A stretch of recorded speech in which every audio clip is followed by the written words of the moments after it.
Dear ladies and gentlemen, fellow deplorables, so let's go a little bit into the beginning of the Chinese free market. The main issue is the money distribution. So the Communist Party in the rule can allow to print more money. Of course, every government can print as much money and use as much paper they want.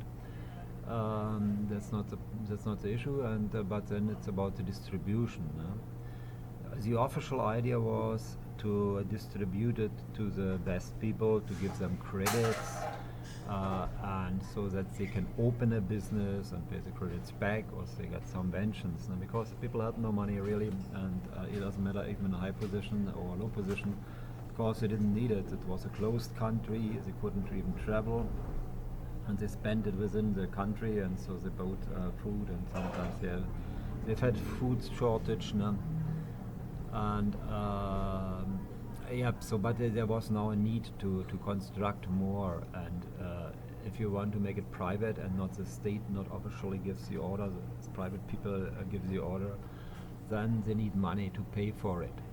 And the official idea was give it to the best people, the brightest people, and give them an opportunity and providing them money, most times as a credit and sometimes as a present as well, and to be paid back.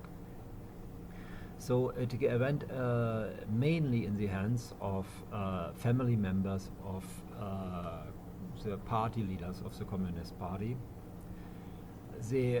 In some cases they have been qualified, in other cases not. In some cases they have done a good job, in some cases not. So it was a little bit about education, at least officially, but in fact more about being within the families of the leaders. So there have been different clans. For a long time, an example, the Li Peng clan has ruled the energy sector, and because they got the credit and they invested it in the energy sector, you've had different kind of family clans ruling different kind of businesses in China. And there were inner fights. The Li Peng clan is not anymore in such a huge position. It was has been in a very powerful position, but Li Peng was a very corrupt person, and so he came to the borderline. He was untouchable in his lifetime, but his family members have been later on attacked in legal ways by their internal enemies. But these are internal fights. So this is the beginning of the millionaires and billionaires of China. They've started with money given to them by the government officially because they were the best. Nearly all of them, most of them are proud of it and say, I have done it by myself, it's my merit. But that's not true. They may be good and qualified in some cases, they may be bad in other cases. So it doesn't mean that you're a bad person only because you're a relative of a communist leader in China. It doesn't mean you are good neither. And so, this was a very selective people who could rise to economical power. And some of them critical, some of them not critical. This was the beginning of it.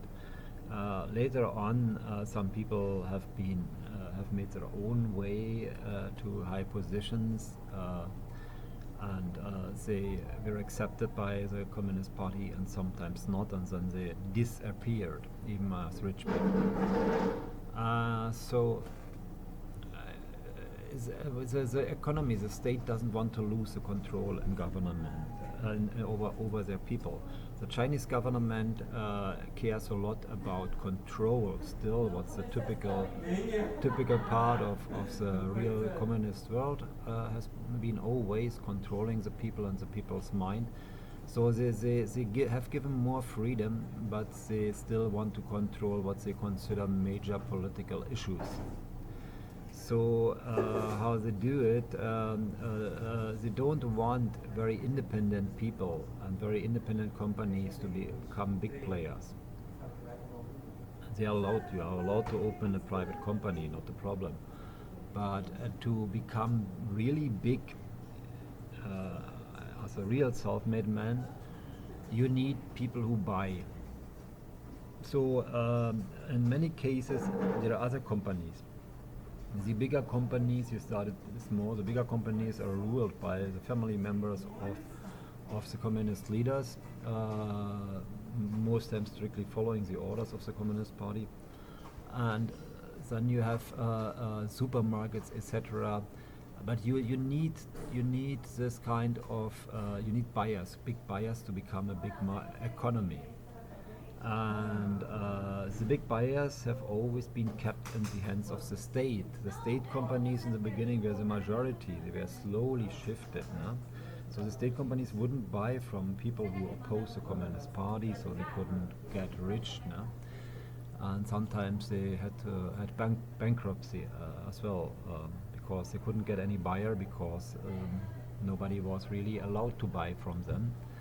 And so then the shift from the state companies into private companies, not to lose the control, the idea was and still is to build up companies, the big companies, to make them private, but with 51% state ownership. So 49% in private hand, they manage the company, but the 51% in hands of the state means the state can overrule any decision, every single decision made by the officially CEO of an officially private company. So these kind of companies rule China, half state, 51% state and 49% in private hands. In reality, it goes like this: that CEOs and the private CEOs and the private official owners have freedom to act in the economical way and play their games in economical way. But when it comes to political decisions and when it comes to orders seldom given, not often, they understand that they would destroy the economy when they give an order for everything, and they are not really competent in everything, the state. So, but they give sometimes orders, no? When it's about political issues, so they use this power, no? And of course they can control in this way, because they have an all over the country. The economy is ruled by these kind of companies. The state companies, they don't run well. It's over controlled, and so they are badly managed. And so they decided to get rid of them because they need money, they need business. And what has worked well for them is this 51% in state hands and 49% in private hands. And the government interacts when they ever think it's necessary, but not too often, specifically not in business decisions. No? They expect them to be good business people, but when they don't go along with political issues, they will be played down. So that's now the issue also for international trade. No? So when you mess up with the state, they simply don't buy your products, and they force the companies, the major companies, not to buy your products. It's not a law made by the Communist Party and the government. No, they have the control over the majority of the business. They keep it, no? Because the real buyers and the real organizers are companies with 51% in state hands, and the government can rule these companies whenever they want and wish, and they can rule the supply, and they can rule the imports whenever they wish. That's a specific situation in China, what makes it different to other countries. So yes, the state can can handle it and manage it to import more or less. When the government wants, they can do it. No? It's easy for them. So in this way, just going even with the tariffs, and your intent, Donny, not only to do this, also go for a balance between import and exports, is understandable and even justified in some ways. No? But we have also to take care a little bit that there is a free trade game. No? So we could separate, an example, this kind of decisions between the pure private companies and the majority big players, in fact, in the government hand.